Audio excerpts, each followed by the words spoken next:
There are more things in heaven and earth, Horatio. এগুলো সত্যি কি নাকি এগুলো মিথ, নাকি মানুষ মন গড়া কিছু গল্প তৈরি করেছে, সেই গল্পগুলো আমরা মানুষের মন হচ্ছে এরকম একটা ব্যাপার, যে জিনিসটা তুমি বেশি বারণ করবে না সেটাই বেশি করতে ইচ্ছা করবে। তুমি ভানগড়ে একবার 3 জন নাকি গেছিল, মানে তান্ত্রিকের চোখে পড়ে, তান্ত্রিকের খুব মনের মধ্যে খুব প্রলোভন জাগে, যে লোভ জাগে যে তাকে আমাকে পেতে হবে। শিলাখণ্ডটা বসে উঠছে। এই নগরে কেউ জীবিত ব্যক্তি থাকবে না। এই প্রসঙ্গে একটা গল্প বলি, মানে খুব মজাদার গল্প। ছোট দিয়ে যেই লাফিয়েছে দেখছে ওর লুঙ্গি ধরে কে টানতে লেগেছে। পুরুলিয়া বেগুন কদর বলে একটা স্টেশন আছে, সেই সাবকনশিয়াস মাইন্ডে এগুলো ফিট হয়ে যায়, যেগুলো মানে ওই গতি হলে পরে যে ঘর্ষণ হবে, সেই ঘর্ষণে আগুন লেগে যাওয়ার চান্সটাই বেশি থাকবে। খাবো এক্সপার্টের কাছে সবসময় যাওয়া উচিত। পাড়ার লোকের কথা শুনে বা বাড়ির লোকজন বলছে বলে এটা কর ওটা কর ওটা কর, এটা কোনো রেমেডি নয়। এই ইনফরমেশনের যুগে মিস ইনফরমেশন অনেক বেশি হয়ে গেছে। নমস্কার বন্ধুরা, আমি অভিজিৎ। নমস্কার, আমি সুরজিৎ। একটা বিখ্যাত লাইনটা হচ্ছে, there are more things in heaven and earth, Horatio, than we think of in our dreams. মানে হ্যামলেট এই কথাটা বলা হয়েছিল, শেক্সপিয়ারের বিখ্যাত নাটক হ্যামলেট, যে পৃথিবীতে এমন অনেক জিনিস আছে যতটা আমরা চিন্তা করতে পারি তার বাইরেও। তো সেই সমস্ত বিষয় নিয়ে মূলত আমরা আজকে একটা আড্ডা দিতে বসেছি, এবং আড্ডা দিতেই বসবো। কিছু আমাদের যে ইনফরমেশন গুলো জানা আছে সেগুলো শেয়ার করব, এবং এই পারস্পরিক ইন্টারাকশন তো চলতে থাকবে। তো ওই মানে কিছু রহস্যময় জিনিস নিয়ে আলোচনাটা শুরু করা যাক। চলো শুরু করা যাক, কিছু কথা বলা যাক। আমরা মূলত আজকে শুরু করি যে ভারতের একটা বিখ্যাত হন্টেড জায়গা বলা হয় যেটাকে, মানে কুখ্যাত আর কি। Not even India, it's also Asia. হ্যাঁ।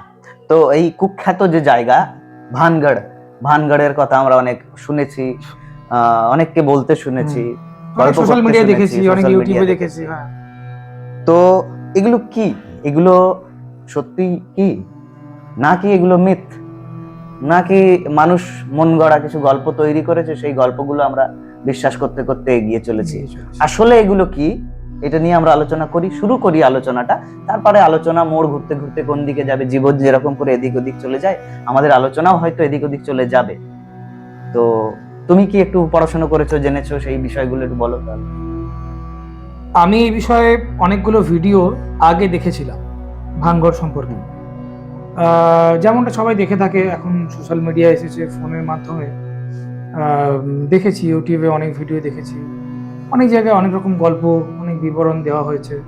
ইভেন টেলিভিশনেও দেখেছি, বিভিন্ন নিউজ চ্যানেলে দেখিয়েছে ভানগড়ের কিছু ঘটনা, যে ঠিক এই কারণে এরকম ঘটনা ঘটেছিল, কিন্তু তার কোনো তথ্য প্রমাণ, মানে সায়েন্টিফিক্যালি কোনো প্রুভেন কিছু নেই, মানে কনক্লুডেড কিছু নয়, মানে সলিড কিছু যে হবে যেটার উপর ভিত্তি করে এটা বিলিভ করা যেতে পারে যে হ্যাঁ এটা এই হয়েছিল, মানে 2 2 4 বা 5 5 10 সেরকম কোনো ফর্মুলাতে এটা কনক্লুড করা হয়নি। এবার যেটা হয়েছে, রিসেন্ট আমি একটা ভিডিও দেখছিলাম, ইউটিউবে দেখছিলাম, তারপর আমি গুগলে গেলাম, গুগল করি একটু, জেমিনাই এআই করলাম একটু, যে দেখি ব্যাপারটা কি বলছে, গুগল কি বলছে। তো গুগলে দেখাচ্ছে, যেটা যারা ভানগড় গেছে ঘুরতে, দেখো ভানগড় হচ্ছে রাজস্থানে অবস্থিত এবং একটা পর্যটন কেন্দ্র বলতে পারো। এখানে অনেক টুরিস্টরা আসে দিনের বেলা, তো এই জন্যই আসে, এই জন্য আরো মানে মানুষের আকর্ষণটা আরো কেন্দ্রীভূত হয় সেখানে, যে কি ব্যাপার। আর একটা কথা আছে, দেখবে আমাদের মানুষের মন হচ্ছে এরকম একটা ব্যাপার, যে জিনিসটা তুমি বেশি বারণ করবে না সেটাই বেশি করতে ইচ্ছা করবে। তুমি যদি বারণ করে দাও এখানে ওইটা আছে, এটাকে বিজ্ঞানের ভাষায় হয়তো কিছু বলে, হ্যাঁ শব্দটা মনে নেই, এই মুহূর্তে হ্যাঁ মনে পড়ছে না। এটা সবার ক্ষেত্রে প্রযোজ্য, বাচ্চা থেকে 8 থেকে 80 বাচ্চাদেরকে তুমি বলে দাও এখানে যাস না, ভূত আছে বা অন্ধকার আছে, ধরে নেবে। বড়দেরকেও তুমি কিছু বলো, এই জিনিসটা কিন্তু ভালো লাগছে না, রাত্রেবেলায় ওখানে যাস না, ওখানে যাওয়া নিষেধ আছে, এরকম কিছু একটা বলে দিলে তারা দেখবে একটা মাইন্ডে ওটাকে ধরে নেবে। তারপরে ওখানে গেল, ধর একটা পাতার যদি ঘষার আওয়াজ যদি আসে, ছোট ব্যাপার রয়েছে, ঠিক সেরকম ব্যাপার জানো। তো ভানগড়ের বিষয়ে যেটা আমি পড়লাম বা দেখলাম, জানলাম, বুঝলাম, যেটুকু আমি বুঝেছি, স্টোরি হচ্ছে এরকম, ভানগড়ে গল্প অনেকদিন শুনে হবে যে ভানগড়ে একবার 3 জন নাকি গেছিল মানে ওই সার্ভে করতে। 3টে বন্ধু গেছিল, 3টে বন্ধু গেছিল এবং 3টে বন্ধুই মারা যায়। এবং ঘটনাটা মানে এইভাবে প্রকাশিত হয়, বলা হয় যে মানে গল্প হলো, ঘটনার তার এক্সিস্টেন্স তো কিছু নেই। তো পরে গিয়ে স্টাডি করা হয়, বিভিন্ন রিসার্চ যারা করেছেন তারাই কনক্লুশন দিয়েছেন, আমি এই করলাম। তো ওখানে দিয়েছে যে এরকম 3 জনের কোনো ডকুমেন্টসই নেই, তাদের কোনো আইডেন্টিটি নেই, তাদের কোনো এফআইআর নেই, তাদের কোনো মিসিং ডায়েরি নেই, তাদের নাম কিছু নেই, নথি মানে একটা গল্প তৈরি করা হয়েছে, গল্প যেন কোথাও তৈরি করা হয়েছে এটাকে আরো সলিড করার জন্য, যে এটাকে তো বেশটাকে ধরতে হবে। তো মানে ভুতুড়ে বাড়ি প্রমাণ করার জন্য একটা মানে কি বলবো, গল্প তৈরি করা, একটা গল্প, একটা কন্টেন্ট কে রেডি রাখতে হবে, সেরকম ব্যাকআপ প্ল্যান যেটা বলা হয়। তো এরকম একটা ইস্যু, এরকম ওরা মারা গেছিল, এরকম মারাটা আমি ডিসক্লোজ করছি না কি হবে, গাড়ি ওদের খারাপ হয়ে গেছিল, একটা গল্প, সেই জন্য ওখানে যাচ্ছি না। এটাকে প্রথমেই খারিজ করলাম, এটা কোনো ব্যাপারই নেই, এক্সিস্টই করে না। তারপর হচ্ছে আরো এর পিছনে দুটো গল্প আছে, মানে দুটো ঘটনাকে কেন্দ্র করে মূলত ওই ভানগড়ের ব্যাপারটা সাজানো হয়। একটা হচ্ছে তোমার এক সাধু ছিল সেখানে, এবার সেই সাধু নাকি তপস্যা করত, এবং তখনকার সময় একজন রাজা ছিলেন, রাজার নামটা মনে পড়ছে না, মাধব না এরকম সামথিং কিছু বলা হচ্ছে। উনি গেছিলেন ওনার কাছে পারমিশন নেওয়ার জন্য। ওনার মনে হয়েছিল যে এখানে একটা কেল্লা বানানো হবে, কেলা মানে হ্যাঁ কেল্লা এটা বানানো হবে। তো ওনার কাছে পারমিশন নেওয়ার জন্য গেছিলেন, যেহেতু উনি ওখানে তপস্যা করতেন। ওনার কাছে গেছিলেন এবং বলেছিলেন যে আমি এখানে একটা সুন্দরভাবে একটা দুর্গ নির্মাণ করব, তো আপনি যদি আদেশ করেন তো ভালো হয়। তো বলে ঠিক আছে করতে পারো, কিন্তু উইথ ওয়ান কন্ডিশন। তো বলেছে কি? তো বলেছিল আমার যে এখানে কুটির আছে এবং আমি এখানে তপস্যারত, ওই তোমার দুর্গের ছায়া যেন আমার কুটিরে না পড়ে, তুমি ততটাই উচ্চতা রাখবে। তো বলেছে তাই হবে। ঠিক তাই হয়েছিল, ততটাই করেছিল। 4 তলা একটা মঞ্জিল রেডি করেছিল, দুর্গ রেডি করেছিল, ছাওয়া ছিল না। এবার কি হয়েছিল, পরবর্তী সময় ওনার উত্তরসূরি যারা এসেছিলেন, মানে ওনারই সন্তান, ওনার পুত্র আজম না কি নাম ছিল, আজব এরকম সামথিং কিছু ছিল নাম, মাধব আজব। তো উনি, আমার নামগুলো মানে ঠিকঠাক মনে পড়ছে না, যদি যাই হোক মানে গল্পগুলো, হ্যাঁ এগুলো মানে এই গল্পগুলো তো হিস্টোরিক্যাল নয়, না না না না, এগুলো বিভিন্ন পার্সপেক্টিভ থেকে আলোচনা হতেই পারে। হ্যাঁ হতেই পারে, কোনো কাল্পনিক রূপক নাম হতেই পারে, যাই হোক। তো আমি জাস্ট ক্যারেক্টারের নামগুলো মনে করতে পারছি না, তো আমি বললাম জাস্ট, তোমরাও এটা এআই করে বা ইউটিউবে দেখতেই পারো। আমি মূল ব্যাপারটায় আসি। ব্যাপারটা হচ্ছে সাধুকে বলা হয়েছিল যে, সাধু বলেছিল, তারপর তার উত্তরসূরি সেখানে একটা দুর্গ নির্মাণ করে, মানে দুর্গর উপরে মানে 4 তলা থেকে সেটাকে 7 তলা পর্যন্ত নিয়ে যায়, এবং যথারীতি এখানে ছাওয়া পড়ে। এবং সেখান থেকে নাকি এটা প্রচলিত হয় যে সেই কার্সে মানে সাধুর অভিশাপে সেটা অভিশপ্ত হয়ে যায় এবং বিনাশ নেমে আসে এখানে। আরেকটা গল্প হচ্ছে, রানী ছিল মানে রাজার পুত্রী ছিল, রাজকন্যা রত্নাবতীকে নাকি একজন তান্ত্রিক ছিল তখনকার সময়ে সেখানে ভানগড়ে, ওই তান্ত্রিক তন্ত্রবিদ্যা করতো এবং খুব পারদর্শী ছিল ব্ল্যাক ম্যাজিকের। তো একদিন ওখানে, মানে আগেই বলে রাখি, ভানগড়টা খুব প্রসিদ্ধ একটা জায়গা ছিল, নগর ছিল, হাজারটার মতো রাজপুতদের এলাকা, এমনি রাজস্থান উন্নত জায়গা একদম, মানে হাটে বাজার সব ব্যবসার জন্য আসতো সেখানে, সমস্ত রকম ব্যাপার ছিল, আদান প্রদান বিনিময় সমস্ত ব্যাপার ছিল, বাণিজ্য নগর ছিল, হ্যাঁ যেটা বলতে চাইলাম। তো এরকম একটা ব্যাপার ছিল। তো সেই হাটে বাজারে ওই রত্নাবতী তার সখী তার দাসীদের নিয়ে গেছিল, তখন চোখে পড়ে ওই কি বলে তান্ত্রিকের চোখে পড়ে, তান্ত্রিকের নামটা মনে পড়ছে না, তান্ত্রিকের চোখে পড়ে। তান্ত্রিকের খুব মনের মধ্যে খুব প্রলোভন জাগে, যে লোভ জাগে যে তাকে আমাকে পেতে হবে, কিন্তু সে ভালো করে জানতো সে একজন তান্ত্রিক, সে এইসব নিয়ে কালচার করে, তাকে পাত্তা দেবে না এবং মেনেও নেবে না, সে সেই পরিবেশে অ্যাকসেপ্টেবল নয়।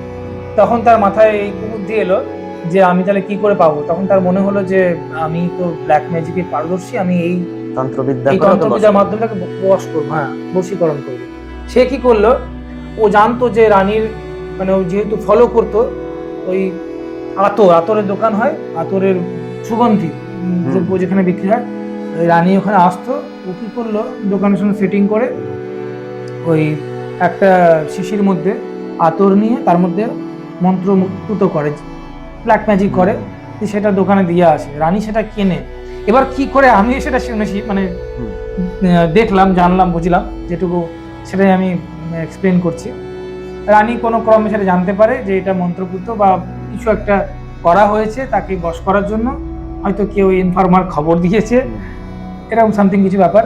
রানী কি করে, তৎক্ষণাৎ সেই শিশিটা পাথরের মধ্যে ভেঙে ফেলে, শিলাখণ্ডের মধ্যে, এবং যেহেতু সেটা মন্ত্রপুত ছিল, বশীকরণ ছিল, সেই শিলাখণ্ড মানে সেটা ধাওয়া করে ওই ইয়ের দিকে, শিলাখণ্ডটা বসে শিলাখণ্ড, বিরাট বড় শিলাখণ্ড, রাতে শুয়ে আছে তান্ত্রিক, তার বুকের উপরে গিয়ে সেটা চেপে পড়ে এবং তার মৃত্যু ঘটে। এবং মৃত্যুর আগে সে সেটা অভিশাপ দিয়ে যায় যে আমার সঙ্গে এই ঘটনা ঘটলো, এই নগরে কেউ জীবিত ব্যক্তি থাকবে না এবং হ্যাঁ মরে যাবে, এবং তাদের পুনর্জন্মও হবে না, তাদের আত্মার কখনো মুক্তি হবে না, তারা এখানেই ভটকে বেড়াবে।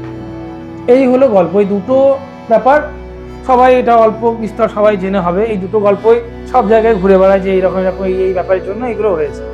কিন্তু এবার অনেক মানুষ বলছে, আবার একটা কথা আছে, যারা পর্যটনরা যাচ্ছেন বা অনেক মানুষ গেছেন, ভিডিও করছেন, গুগলেও দেখছেন যে ওখানে তো সাইনবোর্ড দেওয়া আছে, তাহলে গভর্নমেন্ট রেস্ট্রিকশন দিয়েছে যে সন্ধ্যের পর, সূর্যাস্তের পর সেখানে অ্যালাউ নেই, তাহলে সেটা কি? তাহলে সেটাও বলা হচ্ছে, যারা রিসার্চ করেছেন, বিভিন্ন আর্কিওলজিস্ট ডিপার্টমেন্ট আছে, ওনারাও এখানে বলেছেন, ওনারা বলছেন সেরকম কোনো তথ্য পায়নি। তারা ওই ডিপার্টমেন্ট রাতে গেছেন, সেখানে পরীক্ষা নিরীক্ষা করেছেন, অনেক রকম মেশিনপত্র, ফিজিক্স সব লাগিয়েছে, ওখানে চেক আউট করেছে, কোনো কিছু রাডারে ধরা পড়েনি। কি ক্যামেরা হয়, যেটা নাইট মোড ক্যামেরা, যেগুলো খুব ভালো করে ইনফ্রারেড টাইপ, হ্যাঁ ওইগুলো, তারপরে সাউন্ড খুব ক্যাপচার করে, যেগুলো হালকা লো ফ্রিকোয়েন্সি বা হাই ফ্রিকোয়েন্সি, হ্যাঁ ওই ফ্রিকোয়েন্সি যেগুলো মানে ক্যাপচার করতে পারে, সেগুলো লাগানো হয়েছে। আওয়াজ তো পাওয়া গেছে, সেই আওয়াজগুলো অনেক সময় ওই হালকা কান্নার আওয়াজ মনে হচ্ছে, কিন্তু সেটা অ্যাকচুয়ালি যেটা তারা রিসার্চ করে পেয়েছে, হায়না ওখানে অনেক আছে, হায়না, জ্যাকেল মানে শেয়াল, তারপরে লেপার্ড, টাইগার আছে। এবার যেহেতু ওইটা পুরো একদম অ্যাবান্ডেন্ট জায়গা, ওখানে কেউ বাস করে না, কিন্তু সরকারের দেখরেখে রয়েছে। সরকারের দেখরেখে মানে ওখানে তো আর কোনো জনবসতি গড়ে ওঠেনি, পুরো জায়গাটা একদম রেস্ট্রিক্টেড, বাইরে সিকিউরিটি গার্ড রয়েছে, তারা বাইরেই ওটাকে মানে পাহারা দিচ্ছে, যাতে ভেতরে কেউ না ঢুকে যায়, কারো যেন কোনো ক্ষয়ক্ষতি না হয়। আর যেহেতু আগেই বললাম সেটা একটা পর্যটন কেন্দ্র, লোকে যায়, কিউরিওসিটি বসে, সেটা দেখবে, সেই জন্য সকালটার জন্য এটা আরো মানে ভালো করে রাখা হয়েছে, সংরক্ষিত করে রাখা হয়েছে। এবার বিষয়টা হচ্ছে, এই আওয়াজগুলো তারা বলছেন, তাদের বক্তব্য যে এই আওয়াজগুলো হায়নার আওয়াজ তুমি যদি গুগল দেখো, যদি মানুষের হাসির মতন আওয়াজ আছে, এবার লোকে ভাবছে সেটা তাহলে ইয়ে হচ্ছে, ভূতে হাসছে। ওখানে অনেক হনুমানও আছে, দেখবে হনুমানরা রাতের বেলায় গাছের মধ্যেই থাকে, আশ্রয় নেয়। এবার ওরা লম্ফজম্প করে রাত্রেবেলায়, পাতা ঘোষার আওয়াজ আসে। সরি, আমার গলায় একটু চোখটা গেছে। ফাঁকা জায়গায় তারপরে বিভিন্ন রকম আওয়াজ আসতেই পারে, সেইগুলোই এসেছে, তাদের মতে সেগুলোকেই এস্টাবলিশ করা হয়েছে। এবার মানুষ সেগুলোকে অন্যভাবে ইন্টারপ্রেট করেছে বা ভেবেছে, বা সেগুলো দেখানো হয়েছে সেভাবে, সেই ছবি তৈরি করা হয়েছে। আমরা তো ছবি দেখতে ভালোবাসি, এটা দেখি সামনে, সেটাই দেখতে ভালোবাসি, একটু রং চঙে করে তুলে ধরলে तत्क्षणात আমরা फट করে माइंड আমাদের সেটাই एक्सेप्ट করে নেয়, है ना? जो दिखता है वही बिकता है, तो वही बात है। लेकिन उसके अंदर तक जाना पड़ता है, तय तक। इसके लिए थोड़ा सा रिसर्च चाहिए, थोड़ा পড়াশোনা, একটু বিবেক, একটু বোধ, একটু জ্ঞান। আর জ্ঞান তো থাকতেই হবে, মানে জ্ঞান তো সংরক্ষণ মানে আহরণ করতে হবে। আর একটা কথা হচ্ছে তোমার বুদ্ধি থাকতে হবে। বুদ্ধি কিরকম, ইন্টেলেকচুয়ালকে মাঝখানে আনতেই হবে। কারণ আমি দেখছি একটা জিনিস, শুনছি একটা জিনিস, আমাকে বুদ্ধি দিয়ে পোস্টমর্টম করতে হবে। কীরকমভাবে পোস্টমর্টম করব, আমাকে সমস্ত জিনিসটা দেখতে হবে বাইরে। যেটা তুমি একদিন আমাকে বলেছিলে একটা কথা, যে একটা জিনিসের উপর ভিত্তি করে আমি একটা কনক্লুশনে আসতে পারি না, আমাকে চারদিক দিয়ে বিচার করতে হবে। ওই মানুষটা কি বলছে, এই মানুষটা কি বলছে, এবার সেই মানুষগুলোকেও একটা ফ্রেজে সেটাকে মানে নিতে হবে। যে আমি বলবো এখানে যারা এই বিষয়গুলো নিয়ে স্টাডি করে, রিসার্চ করে, মানে তুমি একজনের যে এই বিষয়কে জানি না, শুধু শুনে ভীত, সে একটা স্টেটমেন্ট দিচ্ছে, তার স্টেটমেন্ট এখানে কার্যকরী নয়। যে এই ব্যাপারটা নিয়ে রীতিমতো রিসার্চ করে, এই হন্টেড, হরর বা এই সমস্ত ব্যাপার নিয়ে, ইতিহাস। প্রত্নতাত্ত্বিক বিষয় নিয়ে, হুম। তাদের কথা তুমি শোনো। এবার তাদের কথা কি একজনের শোনো না, বিভিন্ন প্রত্নতাত্ত্বিক কি বলছেন সেই বিষয়ের উপরে, এবং কি তার কি স্টেটমেন্ট প্রমাণ আছে, তার কি প্রমাণ আছে, হুম। তারা কি সাবমিট করছে, সেইগুলো পড়ে জেনে যতটুকু তুমি পাবে স্টাডি মেটেরিয়াল, তার উপরে বেস করে তোমাকে একটা জায়গায় আসতে হবে। সেটুকুই মানে দেখানো হয়েছে যে এরকম কোনো সত্যতা, তার কোনো প্রামাণিক সত্যতা পাওয়া যায়নি যে এই কারণে, যেগুলো আমরা শুনে আসছি হুম। লৌকিক মুখে, এই ভানগড়, সেরকম কোনো ক্লিয়ার স্টেটমেন্ট দেওয়া হয়েছে, সেরকম কোনো ব্যাপার নেই। বিভিন্ন মানুষ ঘুরতেও গেছেন, বিভিন্ন মানুষ রাতও কাটিয়েছেন, যেগুলোর মানে যারা পারমিশন নিয়ে, অনেক সময় আরো অনেক কিছু ব্যাপার হয়েছে, যারা গেছেন কিউরিসিটি বসে, সিকিউরিটির কে মানে বলা হয়েছে এরকম, তারাও চোখে মানে বালি দিয়ে তারাও রাত কাটিয়েছে, এবং পরে গিয়ে সেগুলোর মানে স্টেটমেন্ট নেওয়া হয়েছে, তারা ইন্টারভিউ দিয়েছেন যে এইরকম ব্যাপার, কিন্তু সেরকম তারা কোনো কিছু উপলব্ধি করতে পারেননি। এই হচ্ছে ব্যাপার, মানে যুক্তি দিয়ে বিচারও করতে হবে যে এটা কি এই মানে কি বলবো, যেটাকে বলে তর্ক করা। কোনো একটা ইনফরমেশন আমাকে দেওয়া হলো, তার উল্টো দিক থেকে ক্রস কোয়েশ্চেন যেটাকে বলে, সেইটা করে যুক্তি তর্কের ভিত্তিতে আমি একটা সিদ্ধান্তে আসতে পারি। তো সেইটা না করে আমরা শুধু বিশ্বাস করে গেলেই চলতে পারে না কখনো। এই প্রসঙ্গে একটা গল্প বলি, মানে খুব মজাদার গল্প, ছোটবেলায় গল্প শুনতাম দিদা ঠাকুমাদের কাছ থেকে। ওই গল্পতে বলা হচ্ছে যে একজন মামার বাড়ি বেড়াতে গেছে, তো তার 3টে মামা।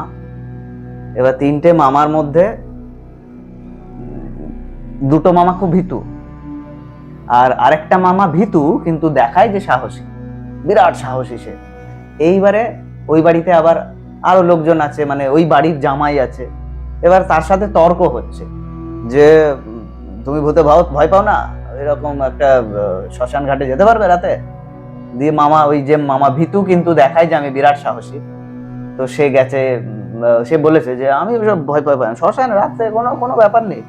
ঠিক আছে, তাহলে এক কাজ করো, তুমি যদি রাতে শ্মশানে গিয়ে একটা পেরেক পুঁতে দিয়ে আসতে পারো, আমরা সকালে গিয়ে যদি দেখি যে পেরেকটা ওখানে তুমি যে জায়গায় বলছো সেখানে পোঁতা আছে, তাহলে মেনে নেব তুমি বিরাট সাহসী। মামা তো বাড়িতে থাকে, ধরো লুঙ্গি টুঙ্গি পরে থাকে, খাওয়া দাওয়া হয়েছে, বেশ গরমকাল, খাওয়া দাওয়া হয়েছে, এবার খুব একটু হাওয়া উঠেছে, মনে মনে তো ভয় করছে, কিন্তু সবাইকে দেখাচ্ছে খুব সাহসী। ঠিক আছে, আমি দেখে নেবো করে দিয়ে শ্মশানে গেছে। এইবার শ্মশানে যাওয়ার পরে এবার তো এদিক ওদিক দেখছে, ইনস্টিংক্ট, মানুষের ইনস্টিংক্ট তো এরকমই হয় যে কিছু একটা নড়লো বলে মনে হলো, কিছু একটা আওয়াজ হলো মনে হলো, এই হতে হতে কোনো রকমে না, আমার তো মান সম্মান চলে যাবে সাহস না করতে পারলে। দিয়ে ও এবারে দেখছে যে একটা জায়গা পেয়েছি, এখানে আমি পেরেকটা পুঁতবো, হাতুড়ি নিয়ে এসছে, একটা পেরেক নিয়ে এসছে, বড় পেরেক, ওটা পুঁতবো, দিয়ে আমি বাড়ি যাব, কালকে সকালে পেরেক দেখাবো। দিয়ে ও বসেছে পেরেক পুঁতবে, এবার চারিদিকে অন্ধকার, কিছু দেখতে পাচ্ছে না, অমাবস্যা রাত। দিয়ে পেরেকটা পুঁতেছে, আর করে কোথায় থেকে আওয়াজ চলে এসেছে। এই যেই আওয়াজ এসেছে, বাবা গো মা গো করে এবার সে লাফাতে লেগেছে। এবার পেরেক তো পুঁতে দিয়েছে, পুঁতে দিয়ে যেই লাফিয়েছে, দেখছে ওর লুঙ্গি ধরে কে টানতে লেগেছে। এবার বিরাট ভয় পেয়ে গেছে, লুঙ্গি ধরে টানছে, আমাকে শেষ করে দিল আজকে। আমাকে নিয়ে ও মোটামুটি ল্যাংটো হয়ে বাড়ি ফিরেছে। বাড়ি ফিরে অজ্ঞান হয়ে গেছে, কাপড় টাপড় পরিয়ে একটু জ্ঞান এসেছে, দিয়ে বলেছে গোটা ব্যাপারটা জানো, আমার লুঙ্গি পুঙ্গি টেনে ধরেছিল বুকে, আমার কি হবে। দিয়ে এরা বলেছে ঠিক আছে, সকালবেলায় গিয়ে দেখা যাবে। এইবারে সকালবেলায় শ্মশানে গিয়ে দেখছে যে লুঙ্গিটা পড়ে রয়েছে, আর লুঙ্গিটা আটকে রয়েছে, পেরেকটা লুঙ্গির উপরেই মেরে দিয়েছিল, মাটিতে আটকে রয়েছে। তো এইভাবে মানুষ ভয় পেয়ে যায়, বিভিন্ন ঘটনা এরকম ঘটে। তো এইরকম ঘটনা আমাদের সাথেও ঘটে, যারা দেখবে তাদের সাথেও ঘটে। এইরকমটাই ম্যাক্সিমাম টাইমে ঘটে, মানুষের মানে মাইন্ডে এটা ফিড করে দেওয়া হয় যে এখানে এটা আছে, এটা করলে এরকম হয়। আমি বলছি না সব বিষয়ে মানে না বুঝে তর্ক করে সেটা ইমপ্লিমেন্ট করা, কিন্তু কিছুটা নিজের বুদ্ধি দিয়ে সেটাকে যাচাই করে নেওয়া, বুঝে নেওয়া, তারপর একটা সিদ্ধান্তে আসা, বা সেই বিষয়টা অন্যজনের কাছে তুলে ধরা। কারণ উচিত নয় মানে মানুষকে বিভ্রান্ত করা বা একটা, কারণ যেটা একবার ফিট করে দেওয়া হয় সাধারণ মানুষের মনে, যারা বোঝে না, ফট করে সেটা নিয়ে নেয়, মানুষের মাইন্ড তো সেভাবেই কন্ডিশনিং হয়, আমরা তো পরিবেশগত বিষয়ের উপরেই। এবারে কিছু মানুষের ইনফ্লুয়েন্স কাজ করে যে এই মানুষটা এই কথাটা বলছে মানে এটাকে বিশ্বাস করতে হবে, সে বিশ্বাস করে নেয়, বিশ্বাস করে নিয়ে সেই বিশ্বাসটা আর বেরোতে চায় না। এইরকম ঘটনা ঘটে। এইরকম আমাদের পশ্চিমবঙ্গে অনেকগুলো জায়গা আছে এরকম। পুরুলিয়ায় বেগুনকোদর বলে একটা স্টেশন আছে, সেই স্টেশন নাকি হন্টেড স্টেশন বলা হয়। বর্ধমানের রাজবাড়ি সম্পর্কে এরকম কথাবার্তা আছে। বর্তমানে আরেকটা কি বাড়ি যেন আছে, বোস বাড়ি। হ্যাঁ, রাজবাড়ি না, বোস বোস বাড়ি। বাড়ি। হ্যাঁ, ওই জমিদার বাড়ি যেটা, জমিদার বাড়ি, হ্যাঁ। তো জমিদার বাড়ি সম্পর্কে ওখানে আমি গেছিলাম, ওখানে গিয়েছিলাম, নিচে একটা মা কালীর মন্দির আছে। মা কালী একটা মন্দির আছে, মা দুর্গা বা মা কালী সামথিং, মানে মানে খড়ের ম্যাড় হয় না একটা, আর কাপড়টা দেওয়া ছিল। আমি গেছিলাম, তরমুজ নাকি রাখা ছিল, বলি হয়েছিল মানে। তো উপরে উঠলাম, উপরে বন্ধ আছে, উপরে উঠতে পারলাম না। আমার সাথে একটা বন্ধু গেছিল। আমার এইসব বিষয়ে কিউরিসিটি থাকে, দেখার, বোঝার, জানার। তো এবার সত্যি বলতে কি, একা একা অনেক সময় অনেকটা সাহস হয়ে ওঠে না, কেউ সঙ্গে থাকলে কিন্তু ইচ্ছা প্রচুর থাকে যে যাই জিনিসটা বুঝি, যতটা পারি চেষ্টা করি দেখার, বোঝার। কিন্তু সঙ্গ কেউ দেয় না, অনেকজন অনেক রকম ভাবে, চিন্তা করে, এই ব্যাপার ওই ব্যাপার, বোঝে না। ওই যে বললাম, মানুষের মনে এতটাই। তাও দিনের বেলায় গেছিলাম, জাস্ট অনেকজন এই ব্যাপারটা বলেছিল যে বোসবাড়ি এরকম বিষয়, বিরাট ব্যাপার বোসবাড়ির, রাতে কেউ থাকতে পারে না, কেউ অনেক বিষয় আছে ওখানে, ঘুঙরু পড়ার আওয়াজ পাওয়া যায়। ইভেন আমি যখন উঠলামও, যখন সিঁড়িটার উপরে উঠতে পারিনি, উপরের দরজাগুলো বন্ধ ছিল, লক ছিল, আর ঝুলটুল ছিল, মানে দীর্ঘদিন ধরে ওখানে। হ্যাঁ, আনইউজ থাকলে যা হতে পারে সেটাই হয়েছে। তো এইরকম মানে ভুতুড়ে কাণ্ড কারখানা আমার সাথেও একবার হয়েছিল। একটা মানে সাংস্কৃতিক সংস্থা ছিল আমাদের, তো ওই সাংস্কৃতিক সংস্থার ঘরে একা বসে রয়েছে, হঠাৎ করে কি একটা নুপুরের মতো আওয়াজ হচ্ছে বারবার। দিয়ে ঠিক আছে, প্রথম দিন হলো কোনো রকমে কিছু একটা হবে আর কি, এরকম ভেবে নিয়ে চালিয়ে গেছি। এরকম 2-3 দিন হওয়ার পরে এইবারে ডিসক্লোজ করছি বন্ধু বান্ধবদের কাছে, ব্যাপারটা কি, সন্ধ্যেবেলাটা এরকম আওয়াজটা হয় দূর দিয়ে। কিছুদিন পর সঙ্গে সঙ্গে বোঝা যায়, কিছুদিন পর এটা এত বড় পোকা দেখতে পাওয়া যায়। তো ওই পোকাটা এরকম একটা নুপুরের মতো একটা আওয়াজ হয় ওই পোকাটা। তো এইরকম অনেক কিছুতে আমরা মানে যেটার ব্যাখ্যা তাৎক্ষণিকভাবে পাই না, সেটাকে আমরা ভয় পেতে শুরু করি, এটাই তো ভূত। তার বাইরে আর ভূত তো মানে আমার দেখা, তোমার দেখা না, তো হতে পারে ভূত আর কিছু না। না, আমি কি বলছি, আমি বলছি যে আমি ব্যাপারটাকে, এই যে এতদিন ধরে চলে আসছে, দীর্ঘ মানে কি বলবো, যতদিন জন্ম হয়েছে, জ্ঞান হয়েছে, শুনে আসছি, দেখে আসছি বললে ভুল হবে, শুনেই আসছি যে এই হয়, তখনকার সময় এই ছিল, এইখানে এই ঘটনা হয়েছিল, কিন্তু তার এক্সিস্টেন্স 1%ও পাইনি। কোনো জায়গায় এরকম কোনো কনক্লুশন কেউ সেভাবে সাবমিটই করেনি যে এখানে এরকম ঘটনা ঘটেছে। সবটাই যেন কাল্পনিক, ইমাজিনেশন, যেন ওই ভেবেই ভাবতে হয়, আসলে ভয় পেতে হয়। আসলে ভয়টা আদৌ আছে কি না, হ্যাঁ, মস্তিষ্কে থাকে, ভয়টা তো বাইরে থাকে না। কারণ আমরা ধরো এই আমাদের শ্মশান, যেটা বর্ধমানের যে শ্মশান, সেই শ্মশানে পিছনের দিকে যে বাঁকা নদী বয়ে যাচ্ছে, ওইখানটায় গেলে পরে এই বাবা কেমন একটা জায়গা, এবার ওই জায়গাটা তো মাথায় মনে হচ্ছে, আসলেই বাইরেটা তো ভয়টা আগেই পাইয়ে দেওয়া হয় বা পেয়ে যাই আমরা, যদি সেটাকে ভেবে ভেবে আরো ভয় পাই। তুমি ব্রেনকে যেটাই, মানে ব্রেনের তো ব্যাপার থাকে না, যেমন আমরা কনসিয়াস মাইন্ড এখন কথা বলছি, মানে সাবকনসিয়াস মাইন্ড যেটা থাকে, তো সাবকনসিয়াস মাইন্ডে এগুলো ফিড হয়ে যায়, যেগুলো আমরা শুনে আসছি, বা এই যে ট্রমা থাকে আমাদের, সমস্ত বিষয় যত কিছু আমরা নলেজ গেইন করছি বা বিভিন্ন স্কিল অ্যাকোয়ার করছি, সব আমাদের সাবকনসিয়াস মাইন্ডে ফিডেড থাকে।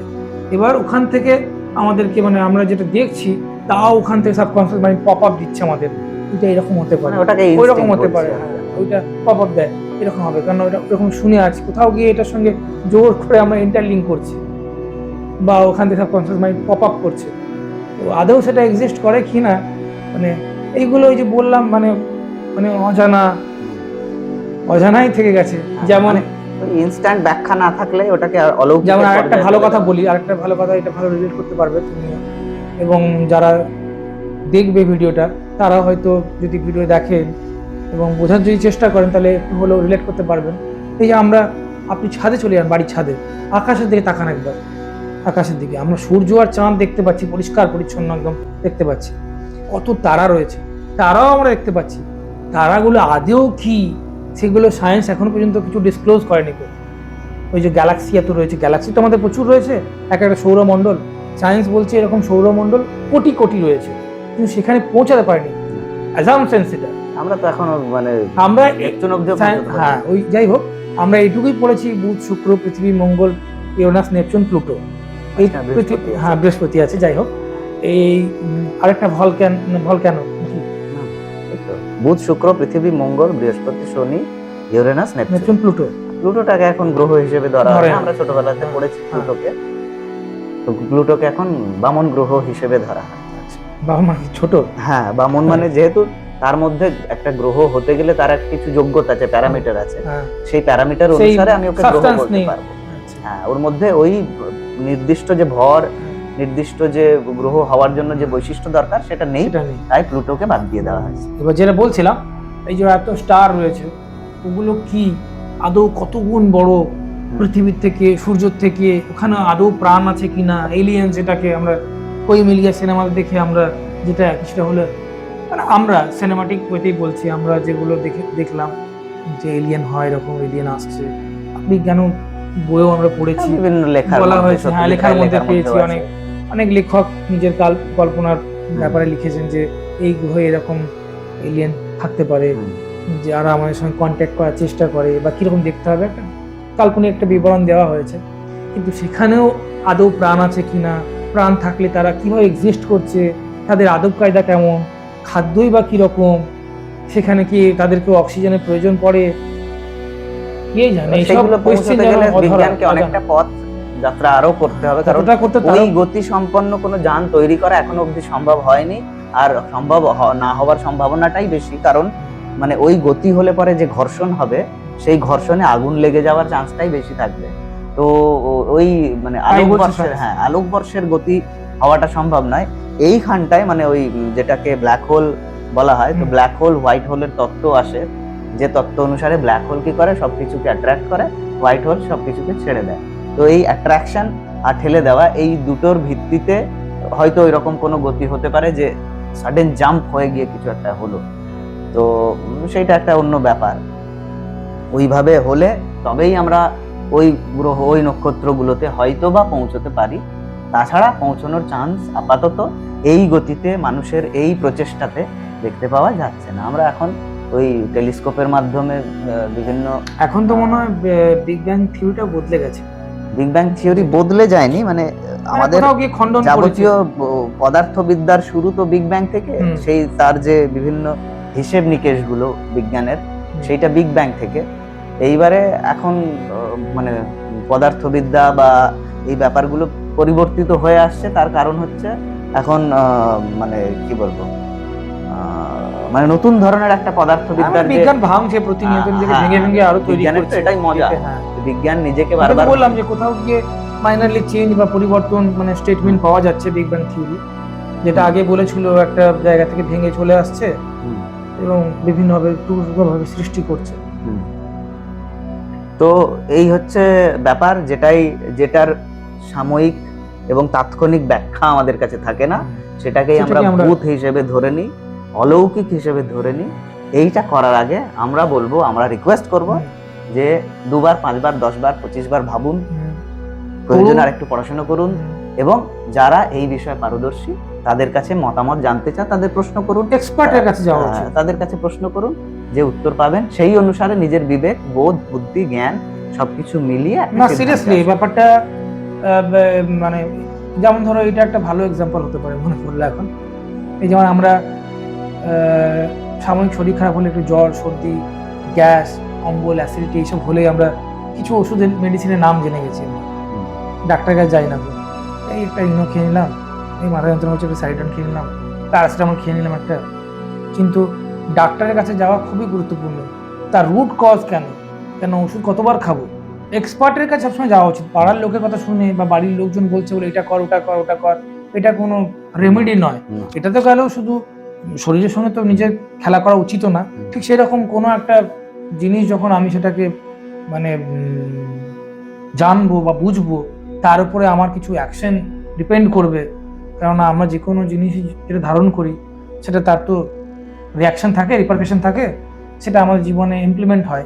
এই ভয় পেলে ভয়টাই ঢুকে থাকলো, এই ভয় শুধু এই কাজের মধ্যেও তার প্রভাব বিস্তার করে বিভিন্ন জায়গায়। তার প্রভাব বিস্তার করে নাকি? সেই জন্য কিছু জানার আগে মানে কিছু কোনো ইয়েতে আসার আগে কি বলবো ওটাকে, সিদ্ধান্তে আসার আগে একটু জেনে নেওয়া, একটু বুঝে নেওয়া, একটু পড়াশোনা করা, আর সবসময় এই ইনফরমেশনের যুগে এটা আরো বেশি করে দরকার। এই ইনফরমেশনের যুগে দুম করে আমরা ধরো ফেসবুকে হোক, অন্যান্য যে সোশ্যাল মিডিয়ায় হোক, একটা দুম করে একটা ইনফরমেশন পেলাম, সেটাকে বিশ্বাস করে শেয়ার করতে লাগলাম একদম দুমদাম করে। তো এই ইনফরমেশনের যুগে মিস ইনফরমেশন অনেক বেশি হয়ে গেছে। তো সেইটাকে কোপ আপ করতে গেলে তার বিরুদ্ধে দাঁড়িয়ে যদি সঠিক তথ্য অনুসারে এগোতে চাই, তাহলে আমাদের এই রিসার্চটুকু করতে হবে, এই পরিশ্রমটুকু করতে হবে, এবং যারা এক্সপার্টাইজের তাদের যে মতামত, সেই মতামত আমাদের নিতে হবে। এটাই হচ্ছে আমাদের ভাবনা চিন্তা। আশা করি আপনাদেরও ভাবনা চিন্তা তাই। এবং এই হন্টেড বিষয় নিয়ে আমরা এই যে আজকের আলোচনা করলাম, এই আলোচনা কেমন লাগলো সেটা জানাবেন। এবং আপনাদের যদি মনে হয় যে এরকম একটা হন্টেড টাইপের মজাদার গল্প আছে, সেই মজাদার গল্প ঠিক আছে শেয়ার করতেও পারেন। তো আজকের মতো আমরা এখানে শেষ করি আর কি। আজকের যে আমাদের আড্ডার আলোচনা, চলো শুরু করা যাক, কিছু কথা বলা যাক। তো আজকের মতো এইটুকুই। নমস্কার।